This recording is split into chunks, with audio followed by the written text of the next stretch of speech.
Hello दोस्तों, welcome to my channel GK Educot. GK Educot channel में आप सभी का एक बार फिर से हार्दिक स्वागत है। दोस्तों, ये मेरी इंग्लिश ग्रामर की सीरीज चल रही है जिसको मैं लूसेंट इंग्लिश ग्रामर से कवर कर रहा हूँ। अभी हमारा चैप्टर नंबर 10 चल रहा है, टाइम एंड द टेंस। इस चैप्टर के ऊपर अभी तक हम एक वीडियो बना चुके हैं जिसमें हमने टेंस की डेफिनेशंस, टेंस का इंट्रोडक्शंस, उसके टाइप्स कवर किए थे। फिर हमने शुरुआत की थी सिंपल प्रेजेंट टेंस से। अगर आपने वो वीडियो नहीं देखी है, उसका लिंक आपको डिस्क्रिप्शन में मिल जाएगा, आप वो वीडियो देख सकते हैं, फिर इस चैप्टर में आगे बढ़ सकते हैं। तो चलिए दोस्तों, शुरू करते हैं टाइम एंड टेंस की वीडियो नंबर 2।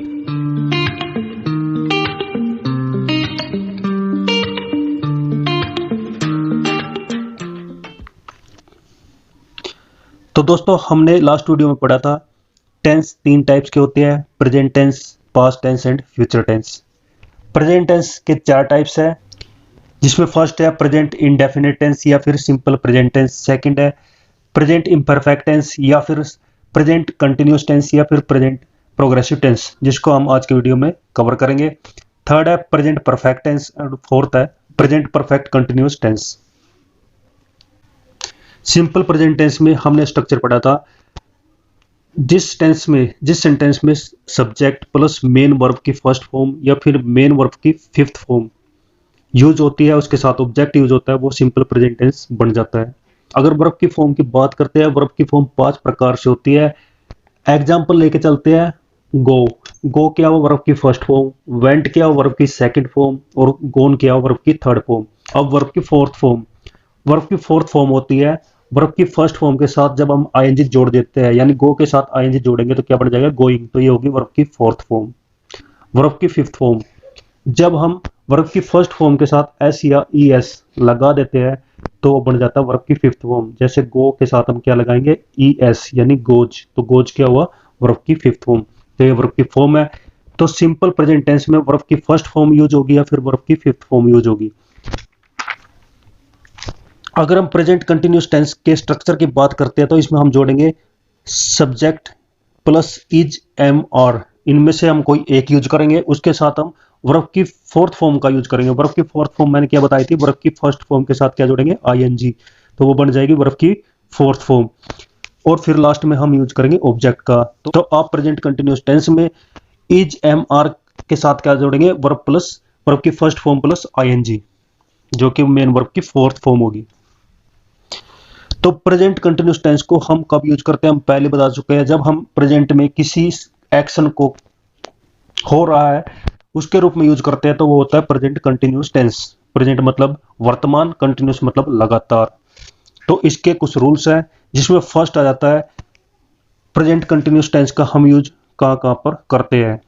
तो फर्स्ट रूल क्या बताता है, प्रेजेंट कंटिन्यूस टेंस का सबसे ज्यादा यूज हम तब करते हैं जब कोई एक्शन, जब कोई कार्य चल रहा होता है, जब हम बात कर रहे होते हैं उस समय वो एक्शन चल रहा होता है जिसके बारे में हम बात करते हैं, तो उसको उसमें हम यूज करेंगे प्रेजेंट कंटिन्यूस टेंस। कैसे, an action going on at the time of speaking, Mukesh is coming now.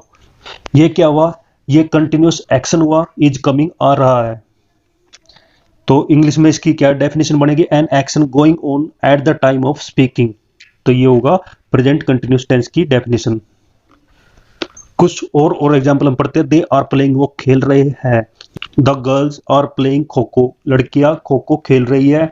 बिना is playing cricket, Bina cricket खेल रहा है। She is writing her name on the blackboard, वह ब्लैक बोर्ड पर उसका नाम लिख रही है। Your teacher is teaching chapter 5, तुम्हारा अध्यापक तुम्हें चैप्टर 5 पढ़ा रहा है। तो ये सभी एक्शन क्या हो रहे हैं, वर्तमान समय में कंटिन्यूअस है, चल रही है। तो इसमें हम कुछ एडवर्ब्स यूज करेंगे, कौन सी, now, at present, at the moment, this morning, currently, this evening. ये सभी वर्ड्स क्या होंगे, समय सूचक शब्द होंगे, यानी टाइम एक्सप्रेसिंग वर्ड्स होंगे, जो प्रेजेंट कंटिन्यूस टेंस में हम ज्यादातर यूज करते हैं। जैसे mister Jha is teaching mathematics at present, he is reading a novel now, he is knitting a sweater at the moment, they are washing the plate this morning. तो ये कुछ words हैं जिनको हम प्रेजेंट कंटिन्यूस टेंस में use करते हैं। और प्रेजेंट कंटिन्यूस टेंस कब बनता है, जब हम वर्ब की फर्स्ट फॉर्म के साथ क्या जोड़ देते हैं, आईएनजी। रूल नंबर 2 जिसमें बताया गया कि प्रेजेंट कंटिन्यूस का टेंस हम टेम्परेरी एक्शन के लिए करते हैं, अस्थायी कार्य के लिए करते हैं। कौन से अस्थायी कार्य या टेम्परेरी एक्शन होते हैं हमें कैसे पता चलेगा? जैसे कि फर्स्ट एग्जांपल है आई am living in A rented house, मैं किराए के घर में रह रहा हूं। तो किराए का घर है तो वो तो परमानेंट नहीं हुआ, वो तो टेम्परेरी हुआ, अस्थायी हुआ। तो अगर आप इस तरह से कुछ बताना चाहते हैं, इस तरह के सेंटेंस आप यूज करना चाहते हैं, तो आप उसमें किसका यूज करेंगे? सिंपल प्रेजेंट कंटिन्यूअस टेंस का। किसका यूज करेंगे? प्रेजेंट कंटिन्यूअस टेंस का। He is reading the Mahabharat, तो वह महाभारत पढ़ रहा है। तो महाभारत पढ़ रहा है, शॉर्ट टाइम के लिए पढ़ रहा है, कुछ टेम्परेरी, ये क्या एक टेम्परेरी एक्शन है, कुछ समय के बाद महाभारत खत्म हो जाएगी तो वो नहीं पढ़ेगा। तो इसमें भी हम क्या यूज करेंगे? Present continuous tense. आप समझ गए होंगे। She is studying physics this days, तो दिस डेज आ चुका है, तो इज स्टडिंग, वह पढ़ रही है इन दिनों क्या? फिजिक्स। तो ये क्या है? टेम्परेरी एक्शन है, कुछ समय के बाद ये बंद हो जाएगा। तो रूल नंबर 3 जिसमें बताया गया है कि प्रेजेंट कंटिन्यूअस टेंस का प्रयोग हम नियरेस्ट फ्यूचर के लिए, फिक्स्ड प्रोग्राम या प्लान के लिए करते हैं। अगर फ्यूचर में, आने वाले समय में कोई फिक्स्ड प्रोग्राम है, कोई फिक्स्ड प्लान हमने किया है, तो उसके लिए हम प्रेजेंट कंटिन्यूअस टेंस का यूज करेंगे। He is going to Chennai tonight, वह आज रात चेन्नई जाएगा। तो आज रात वो चेन्नई जाएगा, तो फ्यूचर के बारे में बताया, वो फिक्स्ड है कि वो आज रात निकलेगा। तो हम इसमें किसका यूज करेंगे? प्रेजेंट कंटिन्यूअस टेंस का, यानी वर्ब की फर्स्ट फॉर्म प्लस आईएनजी, और उससे पहले किसका यूज करेंगे? इज एम आर का। She is going home tomorrow, I am living for Patna next month, my brother in law is coming tomorrow, she is singing this evening. तो इसके साथ आपने कुछ वर्ड्स देखे होंगे, tonight, tomorrow, next month, tomorrow, evening. ये सब क्या दिखाते हैं? ये बताते हैं नियरेस्ट फ्यूचर टाइम को। तो इस तरह के वाक्यों में हम फ्यूचर टाइम के लिए कुछ एडवर्ब्स यूज करते हैं, जिन जो कि है tonight, tomorrow, next day, next night, next moment, next week, next month, next year, this morning, this evening, 5 o'clock, 5 AM, 6 PM। Rule number 4 आ जाता है जिसमें बताया गया है कि प्रेजेंट कंटिन्यूस टेंस का प्रयोग हम इंटेंशन के लिए या फिर लाइकलीहुड के लिए करते हैं। किसी सेंटेंस के अंदर जब हम कोई ऐसा एक्शन यूज करते हैं जिसमें कोई इरादा छिपा हो या कोई संभावना होने का बोध हो, तो उसमें हम प्रेजेंट कंटिन्यूस टेंस का यूज करेंगे जो फ्यूचर टाइम का बोध कराता है। क्या? जैसे first example, I am going to see my father in law, तो ये किसका एग्जांपल हो गया? इंटेंशन का, कि मैं अपने ससुर को देखने जा रहा हूं। तो ये बन गया इंटेंशन, इरादा, कि वह जाए, अपने ससुर को देखने जाएगा। तो इसमें हम किसका यूज करेंगे? Present continuous tense. He is going to die, वह मरने जा रहा है, तो ये लाइकलीहुड है, संभावना है। तो इस तरह के वाक्य में जिसमें संभावना या फिर इरादा छिपा हो, उसमें हम किसका यूज करेंगे? प्रेजेंट कंटिन्यूस टेंस का। प्रेजेंट कंटिन्यूस टेंस मतलब कि वर्ब की फर्स्ट फॉर्म के साथ आईएनजी जोड़ेंगे और उससे पहले क्या लगाएंगे? Is am are. Rule number 5 में बताया गया है कि यहाँ पर कुछ वर्ड्स दिए गए हैं, यहाँ पे कुछ वर्ड्स, कुछ एक्शन, या फिर आप बोल सकते हैं कुछ वर्ब दिए गए हैं जिनको हम प्रेजेंट कंटिन्यूस टेंस में यूज नहीं करते। ये सभी वर्ड्स आप पढ़ेंगे सिंपल प्रेजेंट टेंस के रूल नंबर 4 में, जो कि लास्ट वीडियो में है। उसमें हम इन वर्ड्स का यूज करते हैं, लेकिन प्रेजेंट कंटिन्यूस टेंस में इनका यूज नहीं किया जाता है।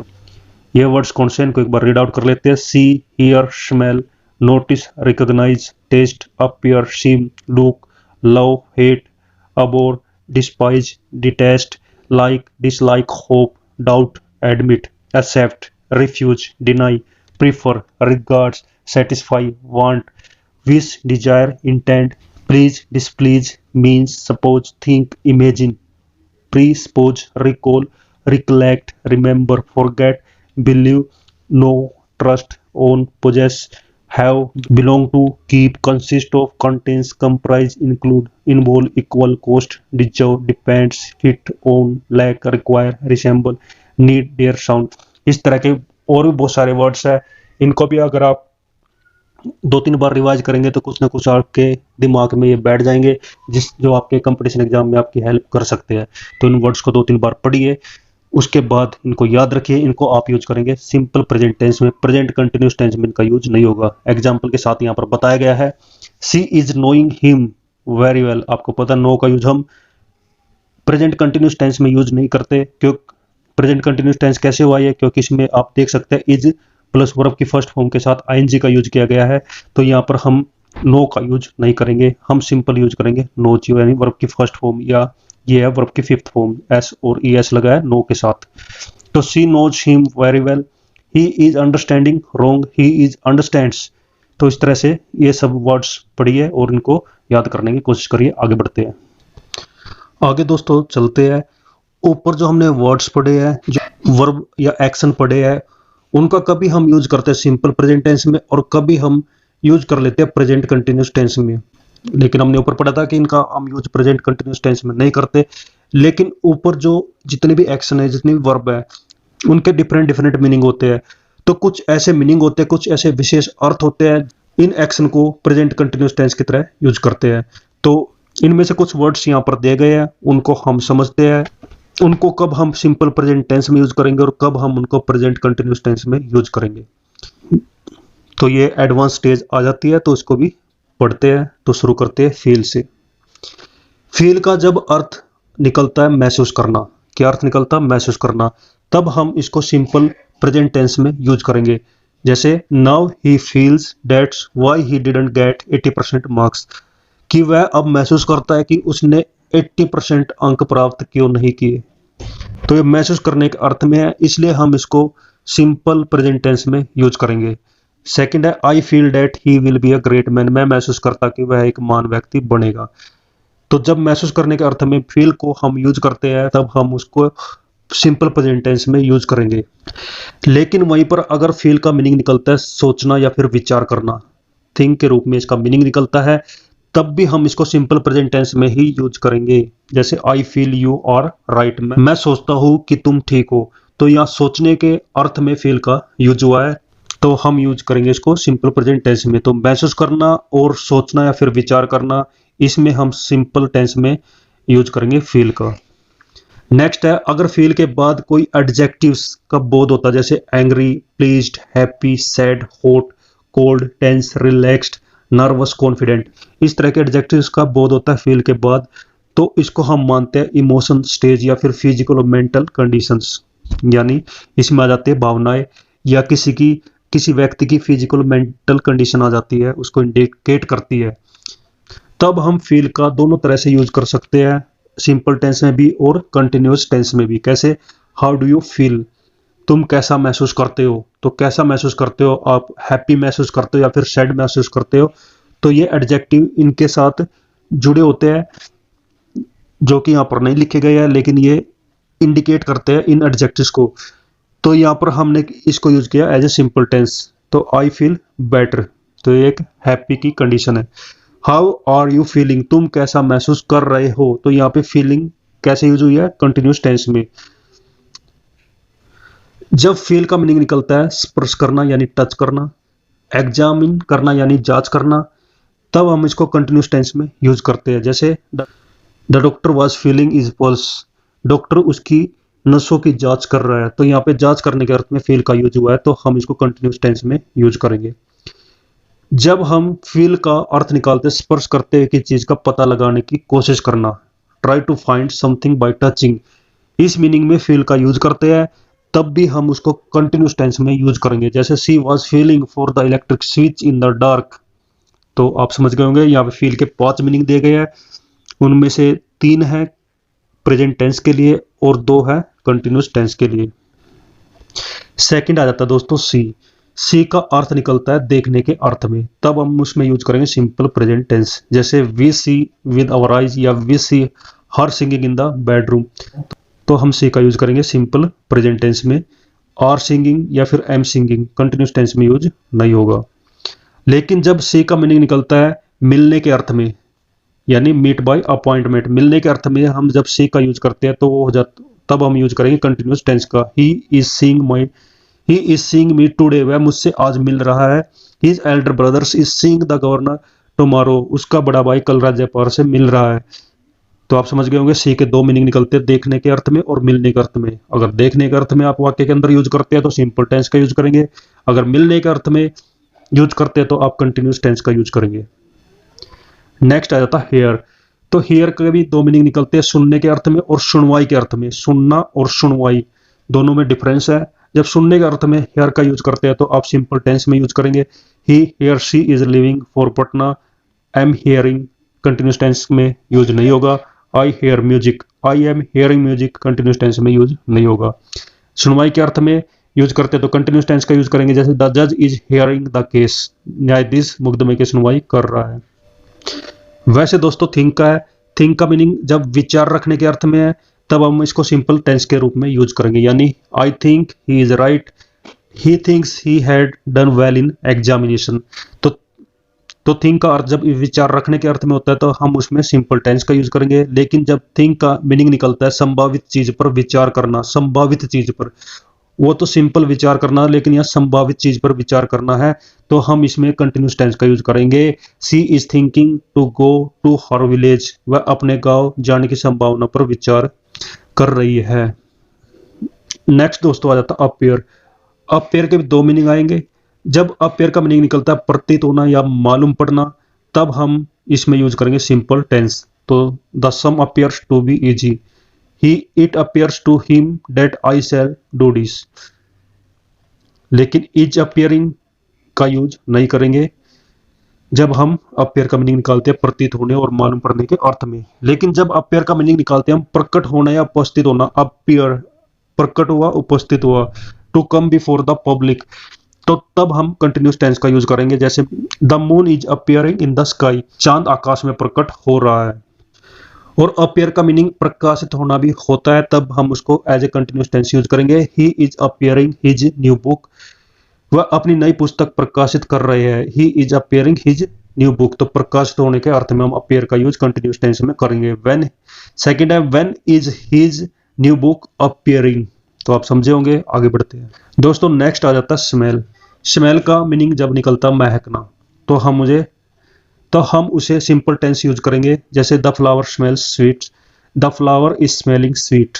लेकिन जब हम स्मेल का यूज करते हैं स्नीफ एट के अर्थ में, यानी नाक से हवा को खींचना या नाक पर सटाकर किसी चीज को सूंघना, तब हम यूज करेंगे as a continuous tense, he is smelling the flower.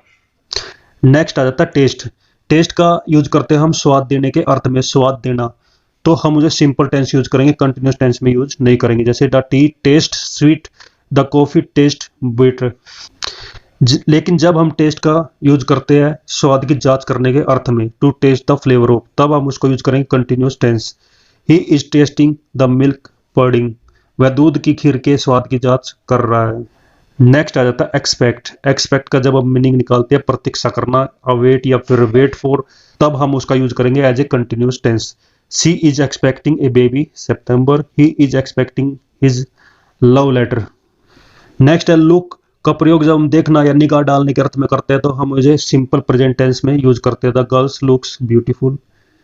और लेकिन जब लुक का मीनिंग हम निकालते हैं तलाश करना, लुक फॉर ध्यान से समझना, लुक इनटू क्षण भर के लिए देखना, लुक ऑन, तब हम इसे as a continuous tense use करेंगे, he is looking for his handkerchief.